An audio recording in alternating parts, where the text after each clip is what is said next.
and gentlemen, may I have your attention please? আপনারা সবাই জানেন গল্পের একটা শুরু এবং একটা শেষ থাকে। এই আমাদের প্রবাল আর ঐন্দ্রিলার মন দেওয়া নেওয়া গল্পের শুরু হয়ে গেছে কিছুদিন আগেই। আজ তার একটা হ্যাপি এন্ডিং। ওদের এই পথ চলার পাথেও হয়ে থাকবে আপনাদের অনেক অনেক ভালোবাসা আর প্রাণ ভরা আশীর্বাদ। তোমার বোন বেশ ভালো বললো তো শুভ্র। হ্যাঁ, দাদারই তো বোন, দাদার মতোই কথা বলে। ঠিক তাই।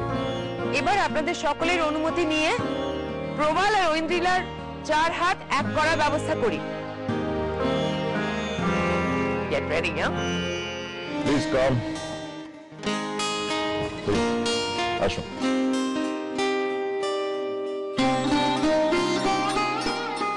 মা, মা বড়দা আর ঐন্দ্রিলাকে মানে বৌদিকে পাশাপাশি খুব মানিয়েছে না?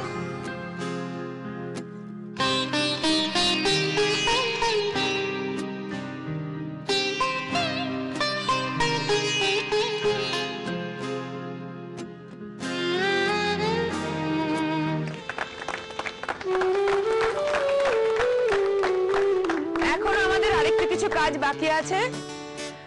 আমাদের প্রবাল এবং ঐন্দ্রিলা আজ থেকে এই মুহূর্ত থেকে আইনত স্বামী স্ত্রী। ওরা এখন ওদের জীবনে চলার পথ একসঙ্গে কাটাবে। আপনাদের সকলকে সাক্ষী রেখে এই শপথ নেবে। এই যে উঠে দাঁড়াও। এদিকটা তো হলো, এবারে তো হ্যান্ডসাম ছেলেটার টার্ন।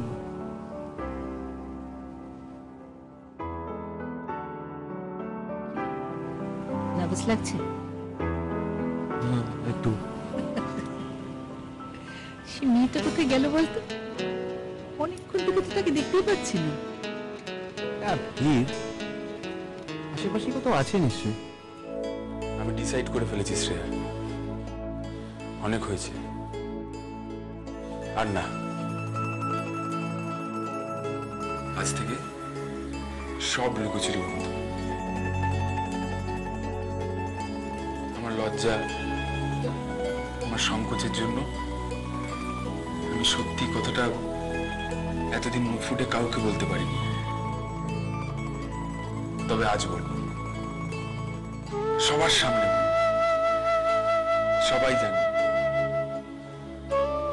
তুমি আমার,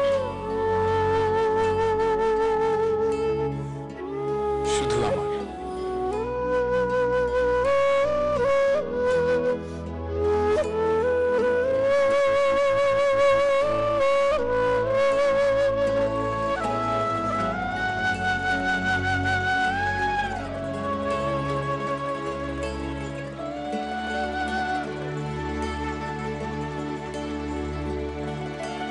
শুভ্র আমার খুব ভালো বন্ধু, খুব কাছের মানুষ। শুভ্র এমনই একজন মানুষ যার সম্পর্কে যত কিছুই বলা হোক না কেন খুব কমই বলা হবে। শুভ্র মানুষ হিসেবে যতটা বড়, ওর মনটা তার থেকে অনেক অনেক বড়। আমার একমাত্র ছেলে রূপমের সঙ্গে শুভ্রর বড় মেয়ে শ্রেয়ার বিয়ে হতে চলেছে।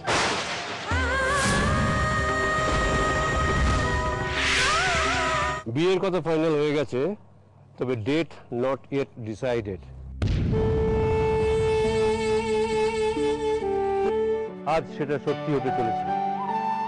শুভ্রর হাত ধরেই জন্ম নিতে যাচ্ছে মসলিন, এবং আমি গ্যারান্টি দিয়ে বলতে পারি ওয়ার্ল্ড মার্কেটে এই মসলিন একটা স্বতন্ত্র জায়গা করে নেবে।